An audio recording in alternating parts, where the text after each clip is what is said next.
agents de santé, le ministre a demandé qu'on fasse des missions au niveau central pour appuyer les directeurs régionaux qui devaient sensibiliser leurs collègues agents de santé dans chaque région. Et au niveau des régions, c'était des rencontres entre régions, DPS, districts et les syndicats à part, et maintenant les CHM ou CHU à part. J'avais eu la chance d'aller dans Central, dans Kara et dans Saba. J'ai compris que ces rencontres étaient bienvenues. Sinon, le score très satisfaisant qu'on vient d'avoir, c'est 87 98. C'était le cela, on a atteint l'objectif, on a dépassé. On ne devait pas avoir ça. Parce que j'ai écouté des agents de santé comme nous, même des collègues médecins, qui ont tenu des propos que j'assimile à ce qu'on dit dans le public, dans la rue, sur les réseaux sociaux. Et j'étais surpris. Nous avons essayé de briser ce mythe. Deuxième point sur lequel je voudrais insister. Vous permettez ce que je vais dire, ça peut blesser les gens, mais il faut me tolérer. Quand Covid-19 est venu, tout le monde est devenu médecin. Tout le monde est devenu expert. Tout le monde est devenu journaliste. Je m'arrête à ces trois groupes, vrai ou faux. Ça pose problème. La seule maladie, je sais, parce qu'il y avait une psychose, nous a totalement transformés. Pour moi, l'information sanitaire, on connaît les sources fiables. Si on prend un pays, c'est le ministère de la Santé, en sachant qu'il y a les top autorités donc, qui coordonnent tous les secteurs, et donc la bonne information sanitaire, il faut aller chercher ça. Et maintenant, au niveau international, nous avons les sources où on trouve la bonne information. Donc, dans la gestion des rumeurs, je pense que vous, journalistes, ne vous laissez pas tomber dans les pièges des racontars et des réseaux sociaux. C'est ce qui nous est arrivé au Togo et dans beaucoup de pays par rapport à cette maladie. Donc il faut se démarquer. C'est le message que je donne à mes collègues agents de santé à l'intérieur du pays. Parce que pour moi, si je suis dans une région et que moi, en tant qu'agent de santé, je dis ce que je prends sans avoir vérifié. Est-ce que c'est une bonne source? Est-ce que c'est une bonne information? Et je fais comme celui qui n'a pas eu les cours de base en santé. Ça veut dire que mon diplôme là, ça commence à poser problème. J'ai dit ça. Donc je prends beaucoup sur le sujet. Troisième point, c'est la question de suspension qui est relayée par les pays de l'UE là, de AstraZeneca. Vous voyez, les collègues ont vraiment donné les éléments de réponse, mais je reviens là-dessus pour dire que le premier conseiller en santé dans le monde, c'est l'Organisation mondiale de la santé, qui n'avance pas seul parce qu'il y a les autres partenaires.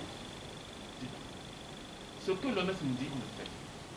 Si vous suivez bien ce qu'ils disent, les petites portions qu'ils disent sur les radios ou sur les télévisions, mais c'est parti des écrits. Il y a certaines lignes, on ne vous dit pas. C'est une suspension. Ils disent, ils vont faire enquête. On n'a pas dit, on a parlé de réveil. Ça veut dire qu'on fait enquête, c'est qu'après on va reprendre où on laisse. Eux, ils ont les moyens de faire enquête. Mais nous, aujourd'hui, par exemple, quand les gens disent, bon, pourquoi on est en train de suspendre là, nous on n'arrête pas, alors que le maître dit de continuer, je suppose, je dis, bon, au Togo, on va décider, on va arrêter. On dit, on va suspendre comme eux. Quand vous suspendez, vous avez des moyens pour faire des enquêtes comme eux. Comme les collègues l'ont dit, nous ne fabriquons pas vaccin au Togo, on ne fabrique pas médicaments.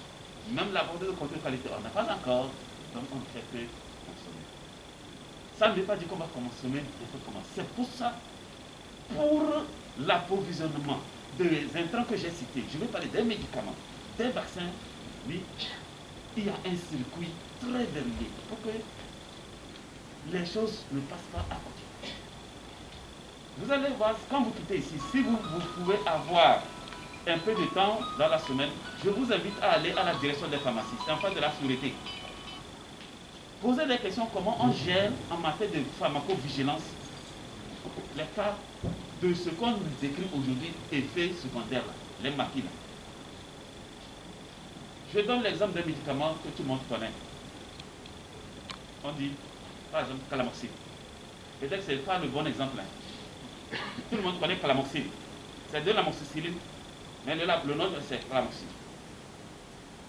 Il se peut que des années, c'est plusieurs lots qui sortent pour aller vers donc, les consommateurs et les clients. S'il y a un problème sur un lot, tout de suite, le laboratoire alerte le pays et on le reprend. C'est le lot problème, on reprend.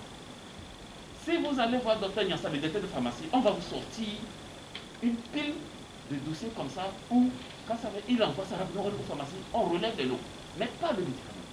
C'est le cas actuel. Parce que le vaccin, le mécanisme est mis en place, parce qu'on sait qu'il n'y a pas de vaccin sans effet secondaire, il y en aura toujours.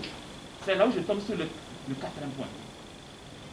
C'est une question de voir le rapport entre le bénéfice et le risque. Quand on parle de vaccination, même avec les médicaments.